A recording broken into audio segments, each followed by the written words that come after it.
ወዳጆቼ የብዙ ሰዎችን መንፈሳዊ ህይወት ያበላሸ እምነታቸውን ያስካደ ከእግዚአብሔር ጋር ጠላትነት የፈጠረ መልካምነታቸውን ደግሞ እንዲቋርጥ ያደረገ ነገር ቢኖር ምሬት ነው። በዚህ ዘመን በጣም በብዙ ሰዎች ህይወት ውስጥ አድጎ እያስቸገራቸው ያለ ነገር ቢኖር ቢተርነስ ነው።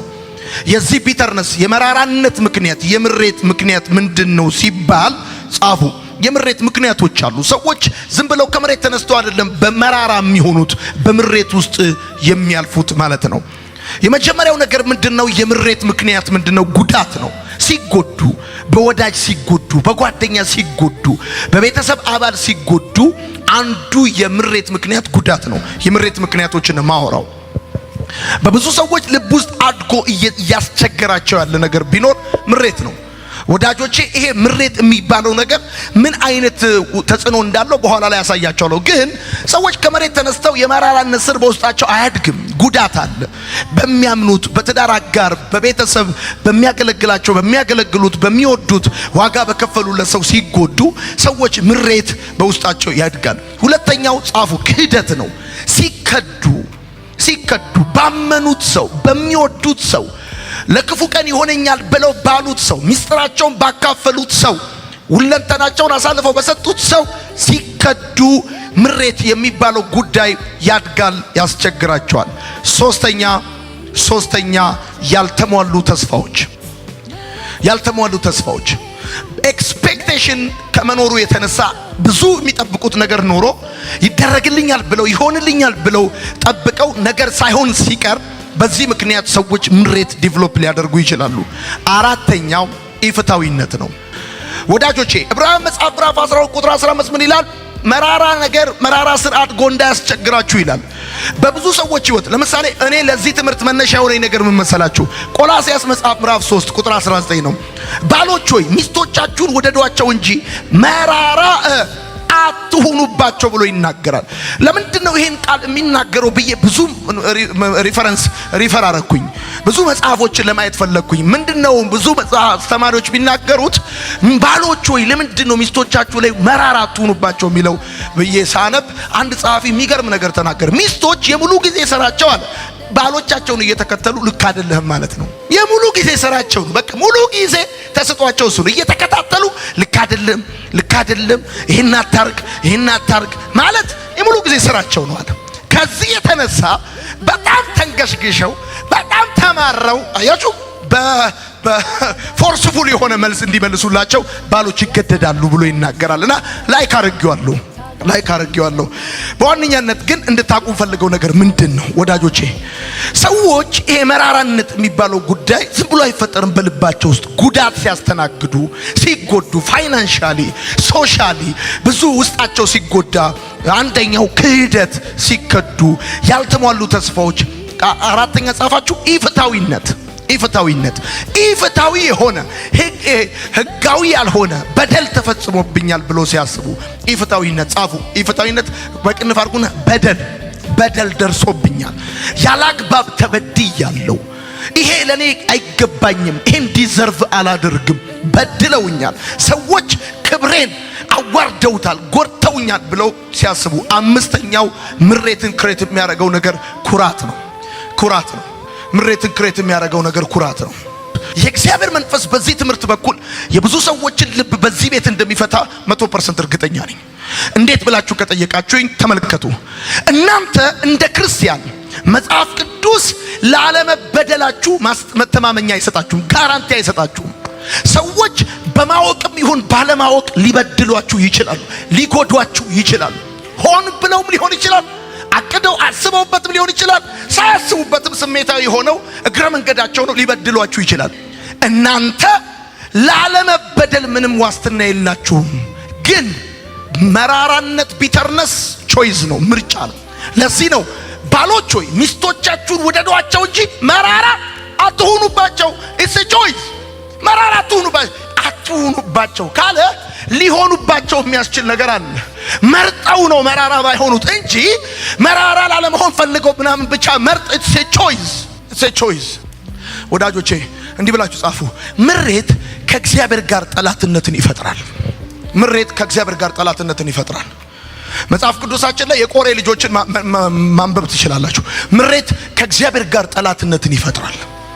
ብዙ ሰዎች ከደረሰባቸው ኢፍታዊ ነገር የተነሳ፣ በደል የተነሳ፣ ጉዳት የተነሳ፣ ክህደት የተነሳ፣ ሰዎች በእነሱ ላይ ካደረሱት መጥፎ ነገር የተነሳ በውስጣቸው ምሬት አለ። ይሄ ደግሞ ከእግዚአብሔር ጋር ጠላትነትን ይፈጥራል ከእግዚአብሔር ጋር። ቀጥላችሁ ጻፉ። ምሬት ህይወትን ያመሰቃቅላል። ቢተርነስ በጉዳት ምክንያት በልባችሁ ከተፈጠረው ነገር ከዚህ ከምሬት የተነሳ ህይወት ይመሰቃቀላል። ለምን ሲባል ለህይወት ያላችሁ መነጽር ይቀየራል። አያችሁ፣ ከጉዳት በፊት እንዳላችሁ አይሆንም ለህይወት ያላችሁ እይታ። ከዚህ በፊት ፍቅርን የምታዩበት መነጽር፣ ከዚህ በፊት ትዳርን የምታዩበት፣ ከዚህ በፊት ወንድምን፣ እህትን፣ ቤተክርስቲያንን፣ ብዙ ነገራችሁን የምታዩበት መነጽር ሲሰበር እንደማለት ነው። ሲሰበር ህይወትን ያመሰቃቅላል። እሱ ብቻ አይደለም፣ ጻፉ። ምሬት ደስታን ያጠፋል። ያልጎደላችሁ ያላጣችሁት ብዙ መልካም ነገር እያላችሁ፣ ብዙ ቆንጆ ነገር እያላችሁ፣ እግዚአብሔር ጥሩ ህይወት፣ ጥሩ ትዳር፣ ቆንጆ ጤነኛ ልጆች ሰጥቷችሁ፣ ተስፋ ሰጥቷችሁ፣ ስራ ሰጥቷችሁ፣ ባጣችሁ ጥቂት ነገር ምክንያት ስትከነከኑ ደስታችሁን እንድታጡ ያደርጋችኋል። ለምሳሌ ተመልከቱ። እኔ አሁን እኮ ለመከፋት ከፈለኩኝ ወዳጆቼ በጣም ብዙ የሚያስከፋ ኬዝ አለ። ለመከፋት ከፈለኩ ግን ተመልከት፣ ምሬት ደስታን ያሳጣል። ለምሳሌ ተመልከቱ፣ በዚህ ዓመት በዚህ ዙር የዳኑ ሰዎችን አስብ፣ ነፃ የወጡ ሰዎችን አስብ። እነሱ ብቻ ስታስብ ደስተኛ ነን፣ ግን ኢትስ ኤ ቾይስ። ምሬት ደስታ ያሳጣችኋል። ሄሎ ይኸውልህ፣ የምትበላው አለ፣ የምትጠጣው አለ፣ የጎደለ ነገር የለም። እግዚአብሔር ይመስገን። ሳትጎዳ፣ ሳትካድ፣ ሳትበደል በፊት ከዛ እንደዚያ ባይሆን ኖሮ ከዚህ የተሻለ ትሆን ነበር አይደል? አዎ። ግን በጣም ይገርማል። ይሄም ደርሶብህ አልወደክም። ይሄም ሆኖ ህይወት እየቀጠለ ነው። ይሄም ሆኖ ቆመ እየተራመድክ ነው። እና አሁን ይሄ ምሬት የሚባለውን ነገር መርጠ ወስነ ከህይወትክ ላይ አውጥተ ለመጣል ካልፈለግ፣ ከዚህ ጉዳይ ነፃ ለመውጣት ካልፈለግ፣ አትጠራጠር፣ ደስታን ያሳጣል። እንደዚህ ብለህ ጻፍ። ቀጥልና እምነትን ያስጥልሃል። ምሬት እምነትን ያስጥልሃል። ድሮ በባዶ በዜሮ በምንም ንፋስም ደመናም ሳይኖር ታምን የነበርክ ሰውዬ፣ አሁን ግን ሰዎች ባንተ ላይ ካደረሱብህ በደል የተነሳ ኢቭን ትረስት እንዳታረግ ሆነ ትሸሻል።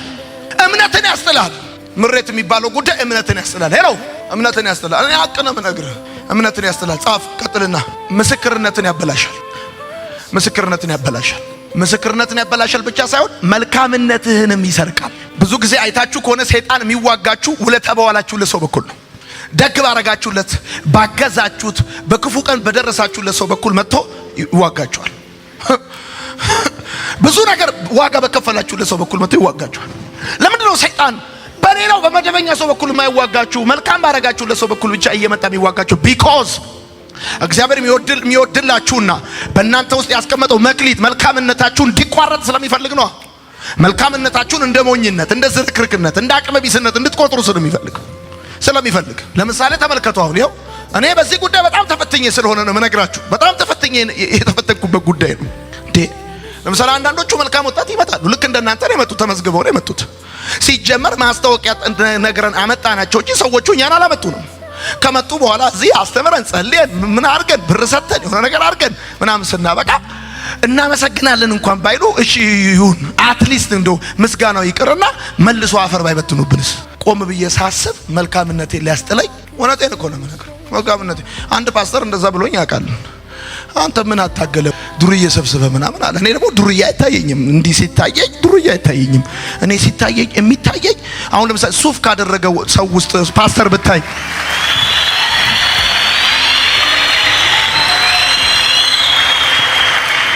እውነቴን እኮ ነው። አሁን ሱፍ የለበሰ ሰው እንደዚህ አይተው ፓስተር ነው ብለህ ብትል ይገርማል? አይገርምም እኮ። ሱሪውን አውርዶ ጸጉሩን ያንጨበረረ ልጅ እንዲህ አይተው ይሄ ልጅ እኮ ትንሽ ቢስተካከል ፓስተር ይሆናል እንደማለት ያለ ምን ነገር አለ? እውነቴን እኮ ነው የምነግርህ። እና ምን ልፈልግ፣ ምሬት መልካምነትን ያስጥላል። ለምን? ጉዳት አለው ከኋላ። እንድትመታ አድርጓል ሰይጣን፣ ገብቷል። እንድትካድ አድርጓል። ኢፍታዊ ነገር እንዲደርስብህ አድርጓል። እና ጳውሎስ እንደዚህ ያለ ባሎች ያለ ሚስቶቻችሁ ውደዷቸው እንጂ መራራ አትሁኑባቸዋል። መልካምነትን ይሰርቃል ምሬት። እንደዚህ ብላችሁ ጻፉ። ምሬት ከተፈጥሮ በላይ የሆነ ሸክም ነው። እንዲህ ብለህ ጻፍ። ከጎዳክ ሰው በላይ ምሬቱ ይጎዳል። ጻፍ። ከጎዳክ ሰው በላይ ምሬቱ ይጎዳል። ምሬቱ ይጎዳል። አሲድ ነው የምትተፋው።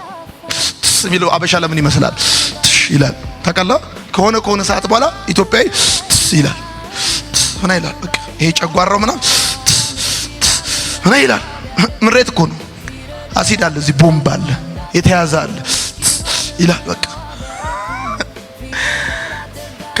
ከጎዳክ ሰው በላይ ምሬቱ ይጎዳል። ጻፍ።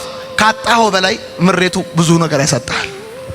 ካጣኸው ነገር በላይ አሁን አንተ ተክጃለሁ፣ አጥቻለሁ፣ ተበላሽቶብኛል፣ ወድቄያለሁ ምናምን ብለህ ነው አንተ በጣም የተማረርከው አይደል? ካጣኸው ነገር በላይ ምሬት ራሱ ብዙ ነገር ያሳጣል። ጤናን ያሳጣል፣ ደስታን ያሳጣል፣ መንፈሳዊ ነገርን ያሳጣል፣ ህይወትን ያሳጣል፣ ብዙ ነገርን ያሳጣል። ብዙ ነገርን ያሳጣል ምሬት። ጻፍ እንዲህ ብለህ ምሬት ለረጅም ጊዜ የሚቆይ የቁጣ የንዴት ወይንም የብስጭት ስሜት ነው። ለረጅም ጊዜ የሚቆይ የቁጣ የንዴት የብስጭት ስሜት ነው። በቃ ረመጥ እሳት በለው። በቃ ውስጡ ነው የሚበላ። ጻፍ። ምሬት ቁስሎችን ማቆየትና ስለነርሱ በተደጋጋሚ ማውራት ነው። የሰዎች ፍትህ ተዛብቶብኛል፣ ተጎድቻለሁ ብለው ሲያስቡ፣ ተክጃለሁ ባመንኩት ሰው ተክጃለሁ ብለው ሲያስቡ የሚሰማቸው ስሜት ነው። እንዲህ ብለህ ጻፍ። የምሬት ውጤቶች በቢተርነስ ምክንያት በሰው ህይወት ውስጥ የሚሆኑ ነገሮች ምንድን ናቸው? አንደኛ እኔ ብቻ ትክክል ነኝ ብሎ ማሰብ። እኔ ብቻ ትክክል ነኝ ብሎ እውነቱን እንዳትረዳ ያደርጋል። እኔ ብቻ ትክክል ነኝ ብሎ ማሰብ። ከኔ ብቻ ልክ ነኝ ማለት ልክ ልትሆን ትችላለህ፣ ግን አንተ ብቻ ልክ ላትሆን ትችላለህ። ልክ ልትሆን ትችላለህ፣ አንተ ብቻ ልክ ላትሆን ትችላለህ።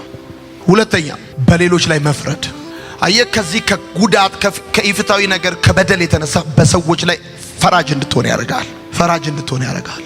ደግሞ ይሄ ደግሞ በሰዎች ላይ መፍረድ ደግሞ ታውቃለህ፣ አትፍረድ ይፈረድብሃል ነገሩ። ሮሜ መጽሐፍ ምን ይላል? የእግዚአብሔርን የፍርድ ወንበር ልትጋራ አትችልም ይላል።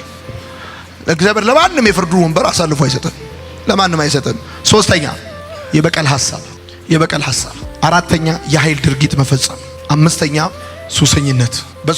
በዚህ በምሬት ምክንያት ሱስ ውስጥ የሚገቡ ሰዎች አሉ። ተበድያለሁ፣ ተጎድቻለሁ፣ ተክጃለሁ ብለው ክዳኛለች ብለው በቃ መጠጥ ይጀምራሉ። አግብታ ወልዳ እየኖረች ነው እኮ እሱ። የሰው ሚስት ፎቶ ይዞ ይዞራል እሱ። እዚህ ደረቱ ላይ ምን ብሎ ተነከሰ? ሐና ስትተወው እዚህ ላይ ሐና ማርያም ሆኖ ክፍለ ከተማ። በቃ ጉዳት በመጠጥ አይጠፋም። ጉዳትን ረሳለሁ ብለህ ብትጠጣ ጉዳት ጎበዝ ዋናተኛ ነው። ዋኝቶ ጠዋት ሳሎን ላይ ሶፋ ላይ ቁጭ ብሎ ይጠብቃል ይላል። ፒስ ነው ይላል። ጉዳት እንደ አዲስ ነው የሚመጣው፣ እየዋኘ ነው የሚመጣው። ነግሬሃለሁ። የመራራ ሰዎች ሰባት ባህሪያት። አንደኛ የተራዘመ ቁጣ። አንዱ የመራራ ሰዎች ባህሪ የተራዘመ ቁጣ ነው። በቃ እንደው ዝም ብሎ መቆጣት። በቃ ኩርሲ ቅረብ ይቆጣል፣ የእግር ውሃ ይምጣል ይቆጣል። የኔ ፍቅር ምን ለማለት ፈልገሽ ነው? ዛሬ ባለመደብሽ አፍሽ የኔ ፍቅር የምትይው ይቆጣል። የኔ ጌታ ጭራሽ። ሁለተኛ የመራራ ሰዎች ሰባት ባህሪያት። ሁለተኛ የተጎጂነት አስተሳሰብ፣ ቪክቲም ሜንታሊቲ። የተጎጂነት አስተሳሰብ። በቃ የተጎጂነት አስተሳሰብ ውስጥ ያሉ ሰዎች አደገኛ ናቸው። ተጋጭቷል። በዛኛው ሪሌሽንሺፕ የተጎዱ ይሄኛውን ሪሌሽንሺፕ የሚገመግሙት በተጎዱበት ሪሌሽንሺፕ ነው። እሷም እንዲህ ነበር የምታረገኝ ይላል ብድግ ብሎ። ምንም እንኳን አላረገችው ምንጭኛው። ኤኒዌይስ ግን የተጎጂነት አስተሳሰብ። ሶስተኛ የበቀል ፍላጎት። እድሉን ይስጠኝና ጌታ የበቀል ፍላጎት። እንደው በቃ መኪና ይስጠኝና ጌታ እጄን አውጥቼ። እሺ። አራተኛ የማያቋርጥ ቅሬታ። አምስተኛ ስለ እውነት የተዛባ ግንዛቤ። ስድስተኛ ይቅር አለማለት። ሰባተኛ ነፍሰ ገዳይነት። ኦኬ። መፍትሄ ብላችሁ ጻፉ። መፍትሄ ከምሬት ነፃ ለመውጣት መፍትሄው አንደኛ ፈቃደኝነት። ለመተው ይቅር ለማለት ፈቃደኛ መሆን። ምሬት ካልተውክ አይተውህም፣ ይገልሃል። ይሄን እግዚአብሔር ምን ያህል እንደሚወድህ ስታስብ ሰዎች የቱንም ያህል ቢጎዱ ትረሳለህ። እግዚአብሔር ምን ያህል እንደሚወድህ ስታቅ ሰዎች የቱንም ያህል ቢያቆስሉ ትፈወሳለህ። እግዚአብሔር ምን ያህል ከትላንት ይልቅ ወደ አንተ እንደቀረበ ቢገባ አብሮክ እንደሆነ እንዳልተወ ብትረዳ ሰዎች የቱንም ያህል ትተውኛል ብለህ ልብ አይጎዳም፣ ልብ አይሰበርም። እነዛ የገፉ እጆች ይባረኩ፣ ወደ አምላክ አስጠጉ። የሰማኝ ሰው ካለ እነዛ የጎዱክ የገፉክ እጆች፣ እነዛ የገፈተሩክ እጆች አጠነከሩ። ፍቃደኛ መሆን። ሁለተኛ የመንፈስ ቅዱስ ቅባት። የመንፈስ ቅዱስ ቅባት ምሬትን ያለ መንፈስ ቅዱስ ቅባት ልትተው አትችልም። የመንፈስ ቅዱስ እገዛ፣ የመንፈስ ቅዱስ ኃይል ያስፈልጋል። መንፈስ ቅዱስ በህይወታችሁ ሲሰራ ሁሉንም ጉዳቶች፣ ሁሉንም ጠባሳዎች ያስረሳል። ጻፉ። መንፈስ ቅዱስ በህይወታችሁ ሲሰራ ሁሉንም ጉዳቶች፣ ሁሉንም ጠባሳዎች ያስረሳል። ሶስተኛ አምላካዊ ፍቅር። ከምሬት ለመውጣት ሶስተኛው አምላካዊ ፍቅር ነው። እግዚአብሔር በጣም እንደወደደ አብሮክ እንዳለ ካንተ ጋር እንደሆነ ሲገባ አሁን እንደዚህ ይላል። መልካም ወጣት ግቢ ሁሉ ጊዜ ስገባ እዚህ ግቢ ስገባ ፈገግላለሁ። አንዳንዴ ብቻዬን ሁሉ ቀመጣለሁ እዚህ ጋር እና ፈገግላለሁ። ስለተውኝ ሰዎች፣ ስለማይወዱኝ ሰዎች ሳይሆን የማስበው ስላልተወኝ ጌታ፣ ስለሚወደኝ ጌታ፣ አብሮኝ ከኔ ጋር ስላለ፣ ስለሚረዳኝ፣ ስለሚያግዘኝ ስለሱ ሳስብ ከፍ አድርግ እጆችን። የጎዱ ሰዎች እንኳን የጎዱን ጉዳት ስማቸው እስኪጠፋበት ድረስ በኢየሱስ ስም ትድናለህ። የጎዱ ሰዎች አይደለም ጉዳቱ ስማቸው እስኪጠፋበት ድረስ በኢየሱስ ስም ትድናለህ።